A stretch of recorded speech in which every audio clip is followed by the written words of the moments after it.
To say I am a big fan of the Raspberry Pi is a little bit of an understatement. This isn't even half of what I own.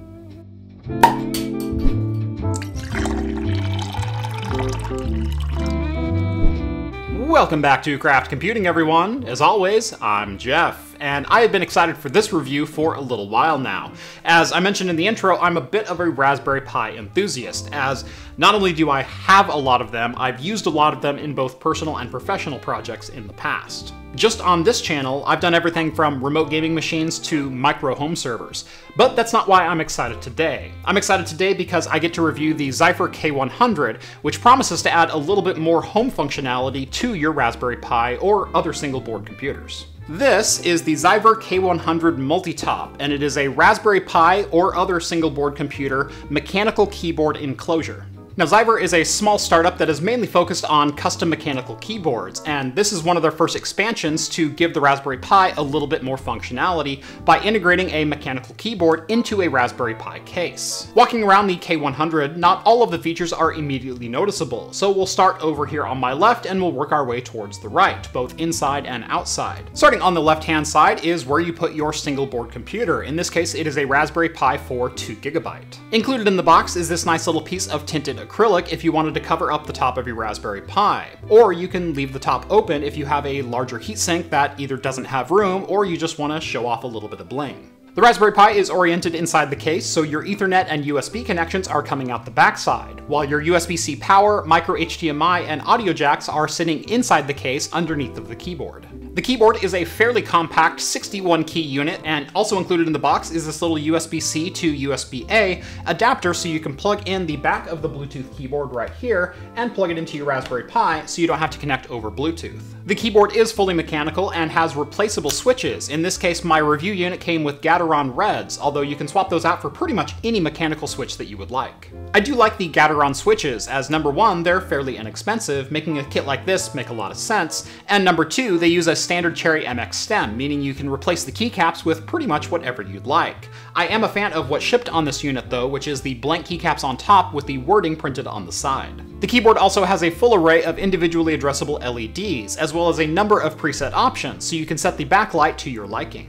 Around the backside of the keyboard, you'll notice a little cutout right here. That is for the on-off switch that controls the power for the Raspberry Pi. But like I said, not all of the features on the K100 are immediately noticeable. So let's go ahead and flip this thing over, get it torn apart, and we'll go over the rest of the feature set. On the underside of the keyboard, we see our mounting holes for the Raspberry Pi. We've got a removable cover for cable management, as well as a little speaker grill right here. Now, there is no speaker included, although the grill is there so you can add a speaker and amplifier if you so choose. Just two Phillips head screws holding this panel in place. And then we're also going to remove the keyboard so we can get a better look at the inside of this case. And to do that, there are just 4 screws that are holding this top panel down. One thing I do like about this keyboard is it seems to have an aluminum back panel, making the whole thing very, very rigid, even though it is basically floating inside of this enclosure. Makes it a really solid feeling keyboard. With the keyboard and cable management cover out of the way, we can see everything inside of this that makes it a little bit more of a unique enclosure, starting with the inclusion of a battery and a UPS unit to keep your Pi up and running. If you'd like, you can run the Raspberry Pi directly off the 4000 mAh battery that's included inside this box, or the way I like to run it is actually running it off of USB power and using the 4000 mAh battery as a UPS unit. The nice thing about having a UPS on a Raspberry Pi is if the Pi suddenly loses power, you have less of a chance of corrupting the micro SD card. You can also use the space inside the enclosure for other accessories if you'd prefer, instead of the UPS unit. For example, the inside is perfectly spaced out to mount a 2.5-inch SSD, which I would prefer doing that as a desktop replacement over using a micro SD card. And now for my review of the K100, and I'm going to preface it with this. I like the K100 as a concept, and I want to see this product succeed. That being said, my review is going to sound a little bit harsh, but I really do mean it as constructive criticism, as I think there's a lot of good ideas here, but I need to see some better execution before this goes on to the next stages. So, with that said, let's get into it. Let's start off with the Enclosure, which is 3D printed at this point in time, and honestly, I'm really impressed with what they managed to do with 3D printing.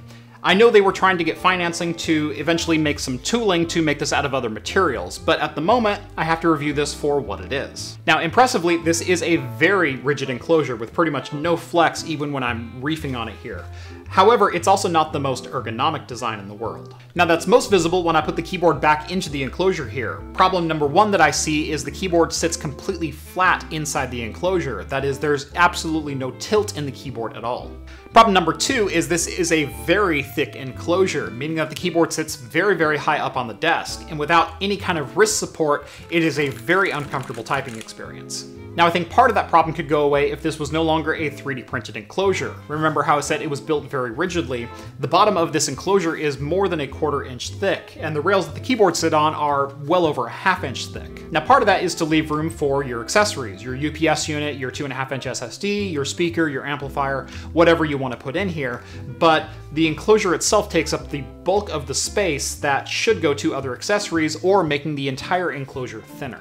Speaking of that thick enclosure, I want to focus over on the Raspberry Pi now, where it really doesn't sit flush to the bottom of this, mainly because they didn't space the standoffs properly with the bottom of the enclosure to where the top of the Raspberry Pi needed to sit.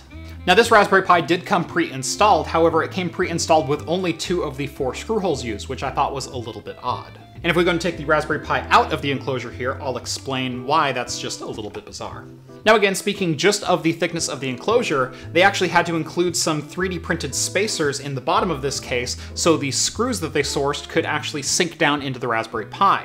Without these spacers included, they don't actually cinch down on the Pi, and the Pi just kind of floats inside of the enclosure. Now again, I was a little confused as to why they only used 2 screws to secure the Raspberry Pi in the enclosure, but then I looked at the Raspberry Pi they included, and it only has 3 standoffs installed and then 1 very long screw holding the 4th corner of the heatsink in place. Now that got me looking at the Raspberry Pi itself, and this Raspberry Pi is horribly and worryingly warped.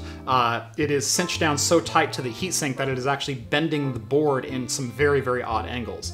Now obviously they didn't design this heatsink, but they did include this in the package, and so it is worth mentioning, if not just for that.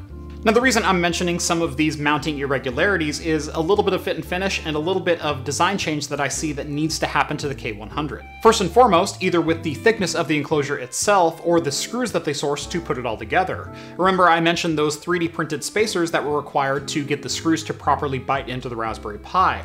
The problem is using those spacers also pushes up on the transparent acrylic piece that was supposed to be used to cover the top of the Raspberry Pi. Without the spacers, this actually sits nice and flush on the top of the Raspberry Pi, and there's no gaps in it. However, when I put the spacers in, it visibly pushed up on the acrylic piece because the USB ports were now bulging up onto the acrylic. Now speaking of that acrylic, that brings me to criticism number 2, and that's that the cover of the Raspberry Pi is only supported on 2 ledges rather than having support that goes at least down a 3rd rail on this. I do like the look of this overall, but I would say having an extra rail that ran along the top of the Raspberry Pi right here to secure this piece of acrylic in at least 3 points would make this a much more secure mounting mechanism. Also, since we're in the mounting area for the Raspberry Pi, there is no good way to get to the microSD card inside of the enclosure. You actually have to remove the Raspberry Pi to get access to that and swap it out if needed. I think there are a couple different elegant solutions that could be implemented here. Number one, there could be a cutout in the bottom of the enclosure so I could access that microSD card. Even better, I would like to see a microSD card extension ribbon and maybe a microSD card slot on the side over here. Something you could integrate into the case and make it a much more elegant solution. Moving over into the cable management section of this case, this is actually one place I think they made it a little bit too thin. That is, they didn't give enough clearance for cables to make their way out of the enclosure. This is another location where I would like to see a much more secure mounting mechanism used, as the included cover only has 2 screw holes that are used, and unfortunately the cable management is not under one of those 2 screw holes, meaning that if your cables are even slightly thick, they're going to bulge out the bottom of this panel, and there's nothing that those 2 screws can do about it. I would make this panel cutout a little bit wider overall. Number one, it would give you easier access to your UPS unit, making it easier to plug cables in and out. And number two, it would give you access to a 3rd and 4th screw hole, meaning that you could securely mount this into place and your cables would stay where they need to be. Speaking of the UPS unit, I really like this as an option inside of the case, and I do like the included cutout for the on-off switch. However, that needs a serious redesign as well, as there's no way to actually access that on-off switch other than with something like a screwdriver. As it is so far back inside the enclosure, there's no possible way to reach it even if my fingernails were about 6 times longer than they are. I do like the orientation of this board as it is, with the USB ports facing in towards the cable management area, meaning that all of your cable mess can be easily hidden. However, I would like to see an option so the LEDs could be displayed outside of the case somehow, as right now the only way to see your battery life is by taking off the keyboard, which isn't all that convenient to do. Moving into the accessory area, I do like the options that it presents, meaning that I could mount either a UPS battery, I could mount a 2.5-inch SSD, I could mount a speaker down here for the speaker grill. However, I'm seeing a hard time using more than one of those at a time. With the UPS and the battery installed, there's really nowhere that I could put a 2.5-inch SSD, and even if I opted to go without the battery, there's, number one, no screw holes to mount an SSD, and number two, I don't see an area where I could actually mount a SATA to USB adapter and have it work within this enclosure. If I wanted to use a speaker and an amplifier instead, I do see a place where I could mount the speaker. However, again, there's no pre-drilled holes to mount a speaker to the bottom of the enclosure. Also, I don't see a place to mount an amplifier inside of here, and even if I did, I would need to modify the case itself, as most amplifiers have a jog dial on them to adjust the volume, and that's kind of a critical feature. And again, I really don't mean to harp on the K100. In fact, I really do like this concept as a product. But to get a recommendation from me and to call this completed, I think it needs a lot of serious refinement to the design. There needs to be a lot of ergonomic adjustments to the keyboard for usability. Number one, it either needs to be not mounted completely flush to the top of the enclosure, or there needs to be some angle adjustments to the bottom of it. Right now there are some rubber feet on the bottom of the enclosure with a little bit thicker rubber feet at the back of it, but that's still not enough to make it a comfortable typing experience. Optionally, they could also make the wrist rest just a little bit deeper, so it could function as a wrist rest. That would also have the benefit of adding some more internal space for optional accessories. So yes, the K100 does need a fair bit of refinement before it gets a recommendation from me, and admittedly, they are aiming at a pretty niche market here. But that being said, I can see this functioning as a desktop replacement, or a mobile gaming machine, or even a very compact workstation if space is a factor. If you're interested in learning more about the Zyvhur K100 Multitop, or want to check out some of the various kit options that they offer, I will have links to their website down in the video description below. Also, if you wanted to pick yourself up a Raspberry Pi, maybe that new 8GB model caught your eye, I will have affiliate links down in the video description to those as well as some of the accessories like cases and coolers that I recommend to go with them. On your way down there, make sure to drop this video a like and subscribe to Craft Computing if you haven't done so already. Follow me on Twitter at Craft Computing to keep up with my daily shenanigans, and if you like what you see on the show and want to help support me in what I do, consider joining the Patreon. Link is also down in the video description. Thank you all so much for watching this one, and as always, I will see you in the next video. Cheers, guys.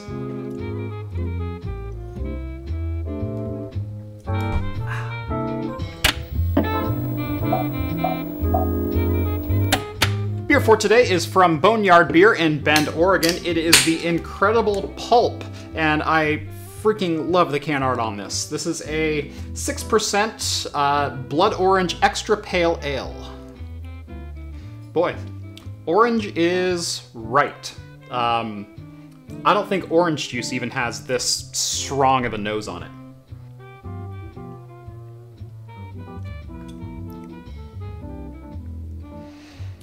Honestly, the flavor's a little bit underwhelming from what I was expecting. The reason I say this one's a little bit underwhelming as far as flavor is because of this. Incredible Pulp is the result of experimenting with perfectly balanced extra pale ale built upon a pilsner malt platform. From there, the calm subsides, replaced with a rage of blood orange puree for an in-your-face citrus explosion of aroma and taste. Don't let the pulp overwhelm your judgment. For those who don't know what an extra pale ale is, it is essentially a cross between a pilsner and an IPA, where they're using a pilsner malt with an IPA recipe. When I hear explosion and rage of blood orange puree and in your face and things like that, I expect big, bold, punchy in the mouth kind of flavors. It's not what I'm getting here. It's a very pleasant pilsner. Like I said, it's nice and crisp. It's actually very, very dry, where I was expecting a little bit more of a juicy style beer where, you know, it's a little bit thicker bodied and whatnot. It's very good. But rage of blood orange puree for an in-your-face citrus explosion of aroma and taste? The aroma, yes. It's got a lot of orange on the nose. As far as the taste, it's a pretty good pilsner with a little bit of an orange back end. It's good, but it's not bad. So overall, I really don't have anything bad to say about this beer. It's a pretty decent pilsner, moderate hop profile, good orange flavor in the back end, although not all that extreme. However, it is certainly not the Incredible Pulp with mind-melting rage of blood orange puree and an in-your-face citrus explosion. It's just not. It's good, it's got decent flavor. It is not a big and bold beer. So, worth trying. So this is the K100.